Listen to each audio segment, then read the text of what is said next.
on YouTube? My name is Dom, and in this video here today we're going to be talking about the patch notes for the latest update that just got released. I think a lot of the changes that they made are going to impact gameplay in a huge way. So anyway, let's go ahead and hop right into that video. So I have the patch notes pulled up right now, and I'm just going to sort of walk my way through it. Of course, they did add PvE things, but as you guys know, if you've been following the channel for a little bit, I don't really cover PvE. I'm going to really hop into the PvP, but of course, if you guys found some really great things on the PvE side, please leave me a comment down below. Of course, please be cordial and don't be a dick, but just let me know how you guys are liking the PvE changes. But anyway, to hop right into Ghost War, the first thing that we're going to notice is that we have two new classes in the mix. Now, the first one is going to be Vanguard. He is an assault class. The Vanguard can spot dangers on the field for his teammates using his special ability, sensor grenades. When thrown, these grenades can scan the area where it lands through solid objects, highlighting any hostiles for the Vanguard and the allies. So I take this to mean he's going to have sort of a SATCOM-like ability. Now, at the time of this recording, I don't have access to the Vanguard class, but of course I'm going to be going in there, figuring out all the ins and outs of him, exactly how his sensor grenades work, and how they're going to be most effective on the battlefield. And that's going to be coming in a Wildlands tips video here pretty soon. Now, the second class is going to be the Sharpshooter, who's a new marksman, capable of taking out threats from long range. Sharpshooter specializes in long-range combat, emphasized by his ability of the long-range specialist. While aiming, the long-range specialist's ability automatically charges. At full charge, the next shot negates the effects of sway and bullet drop. But I'm not going to have too much speculation on this until I can actually get into a testable setting.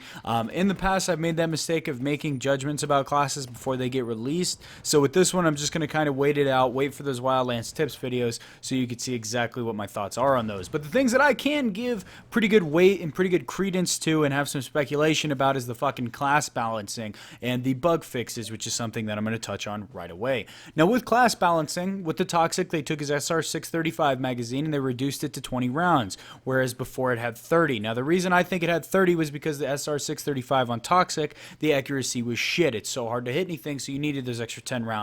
Speaking of SR635s, we'll just get it out of the way now. They nerfed the damage on it, so before they would do 55 HP, now they do about 40, which is a pretty significant nerf. I believe, doing basic math off the top of my head, I think that amounts to about a 1 bullet difference in the time to kill, but since the SR is a slow-firing weapon, we'll have to see how that changes the gameplay and how that changes the meta. With Assassin, he got some pretty unique changes. He got movement speed increased by 15%, so essentially they gave him built-in athletic sprinter, and of course I'm referring to the athletic sprinter that we had a while ago before they took that away. No, the vector muzzle velocity penalty is removed when using a suppressor. I'm not too sure what that means exactly, but I'm pretty sure that means that the damage is going to be increased. With this, I see this as an overall Assassin buff now that he has that built-in athletic sprinter. Now that he has that built-in, you guys can run safety first and get a movement increase, which is very good. We'll have to see if he becomes one of the new classes to use. Now, Enforcer, I'm super fucking happy about this change. If you guys saw my last video where I was talking about Enforcer, I specifically spoke about how his MK48 is difficult to hit shots with. Now, they did increase the damage for it and they reduced the recoil on the MK48. I think that's a great change. I think Enforcer is going to be in the meta, but of course we have to get in there and we have to test these things, see how much they reduce the recoil, see how much they increase the damage. If it's something so minuscule where it's really only going to change the time to kill on a tank and no other class, then it's something that we can't really take into consideration too much. But based on on paper, it looks great and it's something that I'm going to definitely utilize. Now with tech, they did something interesting with tech. I haven't heard anybody really throw this idea their way, but they increased the duration of his jammer ability from 15 to 25 seconds. Now I see this as kind of a good thing and a bad thing, and let me explain my point here. How it was you would throw down your tech jammer, you would have 15 seconds of no drone where you could move to advantageous points on the map. You could have your own drone up surveying the area, figuring out exactly what's going on. On maps like Scrapyard, I know people would lay down the tech about 5 seconds into the round to avoid a spawn mortar and getting marked, and would just rush the other buildings as fast as they could because the other team wouldn't have a drone. Now, if they increase that to 25 seconds, I can only see that rushing problem getting a little bit worse. I think people are going to rush a lot harder knowing that the other team can't have intel, but Of course, we are going to have the new Vanguard class, so we'll have to see if he counteracts that. We'll have to see how that works out. Surgeon got an overall buff. He got tons of buffs. He got, his ability cooldown was reduced from 60 to 40 seconds. He has more stim darts. He can carry one more. He can carry 6 instead of 5. His stim darts now heal the bleeding effect of Hollow Point, which is something I think should have been with the Surgeon since he was fucking released.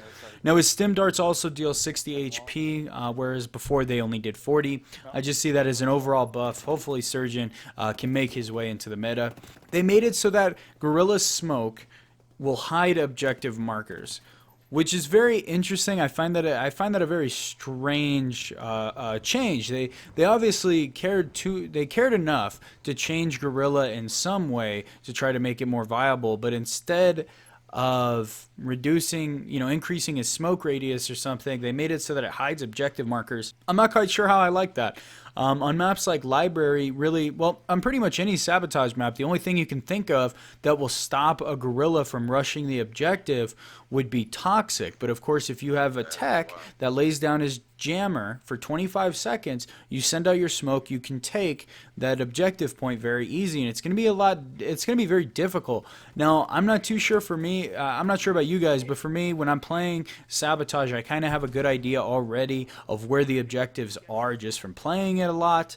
But please let me know how you guys feel. I'm not sure if that's really going to impact too much. Now, Echelon, they nerfed him a little bit. I can see this as probably being one of the most controversial changes from this update. Echelon's sonar ability now gives a notification to people when they're being detected. And I've always been a strong supporter of Echelon. I've always been in the party of Echelon has been a weak class. He's been kind of weak because of his SC4000. He's a very stealth-oriented class, and if he gets marked on a flank by himself, a good team can really fuck him up. But I know a lot of people are really angry at Echelon. They don't like Echelon because he's quote-unquote so good.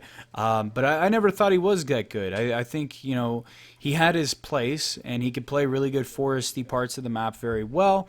But, of course, actually executing with him was very difficult because his SC4000 is not the best gun in the world. Let me know what you guys think about that one. I'm guessing that that's going to be the most controversial change. Now, the weapon changes, we already went over the SR635, but basically they balanced out the MPX and the MP5. It says they behave the same across all classes. I never noticed any discontinuity with that. Please let me know if you guys have. Now, of course, they added 2 new maps as well. They added Lithium Mine and Outskirts. I might do a map strats on those once we get a feel for them, but they look pretty cool based on the pictures. Now, the last thing that I wanted to talk about from this update that was pretty cool, I think, was the PvP events. Now, they're adding these gameplay modifiers to all quick play matches, and this is going to happen every 2 weeks. So you're going to have 2 weeks to vote for an event, and what this event will entail will be different. They have 2 images on here. They're basically just changing the way the game plays. I think this could be really cool, but then at the same time, if we get some shitty fucking events that just are so annoying, like this one sounds awful, and it's called Last Stand. Now, with Last Stand, it says it starts 3 minutes before the round ends. Everybody who's left alive gets marked and starts bleeding. It's basically forcing people to fight, and I don't like this because it seems like it gets rid of the option to draw a round. How the fuck are you going to stay alive for 3 minutes while you're bleeding? I mean, I guess you have to hit restocks. You could have a surgeon, a medic there, but it just sounds like, please let me know what you guys think about that. So anyway, aside from customization options they did do bug fixes. There was nothing notable in the bug fixes, which I'm kind of irritated about.